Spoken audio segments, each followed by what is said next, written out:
Сәлем баршаңызға, сіздермен Ұлданай. Духовкада істелінетін жұмсақ пирожки жасайтын боламыз.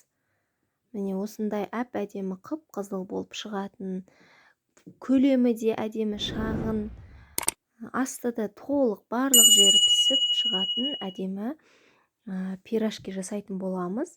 Видеоның соңына дейін қарап, менімен бірге болыңыздар. Тіркелген болсаңыз, лайк басуды ұмытпаңыз. Ал біз кірісетін боламыз. Жылы суымызды құямыз, жылы сүтімізді құямыз.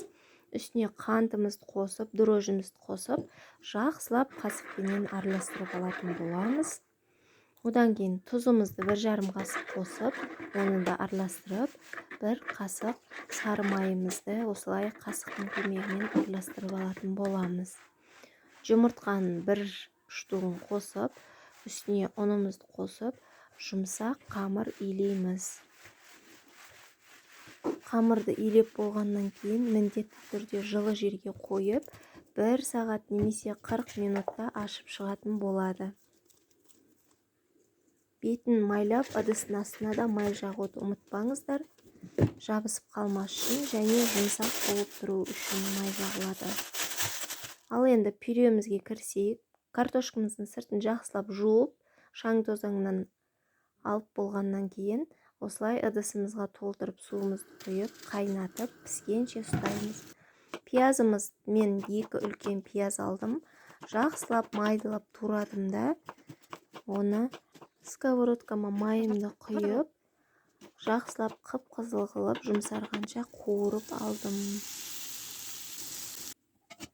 Міне картошкамыз да дайын болды. Енді картошкамызды сүзіп алып, суыған кезде қабығынан ажырататын боламыз.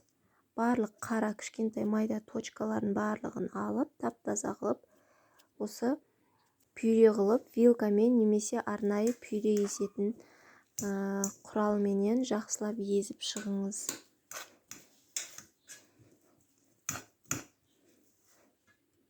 Үстіне аздап сүт құямыз. Өзіңізге байланысты қанша құйғыңыз келсе. Біреулер сочный, сулы болып тұрғанын қалайды, біреулер мүлдем қоспайды. Міне енді дайын болған пиязымызды қосамыз. Достар, видеоларым ұнап жатса, лайк басып, комментарий жазып, тіркеліп қоюды ұмытпаңыздар. Өте қатты қуанатын боламын. Ал енді дәміне қарай, осы қара бұрыш пенен тұзды қосып, тағы да жақсылап араластырып, салмамыз дайын болады.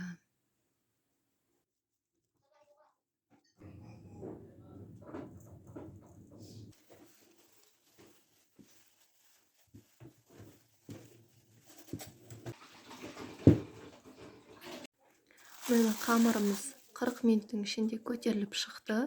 Өте жұмсақ.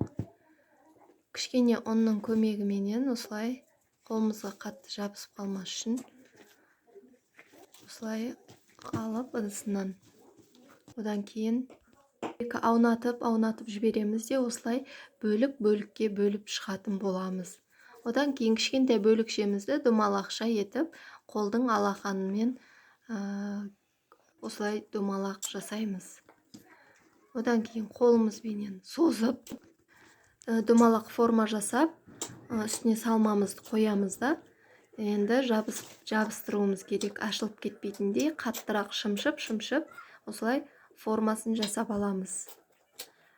Барлық қамырыңызды осылай жасайсыз. Одан кейін мен пергамент қағазын қойсаңыз да болады, қоймасаңыз осылай мен сияқты шамалы ұн сеуіп, кішкентай пирожкиларыңызды қойып шығыңыз. Аздап сүтпенен жұмыртқаны араластырып, мен бетіне осылай жағып шықтым. Қызартып, жылтыратып, әдемі рең беру үшін. Пирожкиларымыз өте тез дайын болады. 220 градуста 15-20 минутта ғана салып аласыздар. Ас болсын.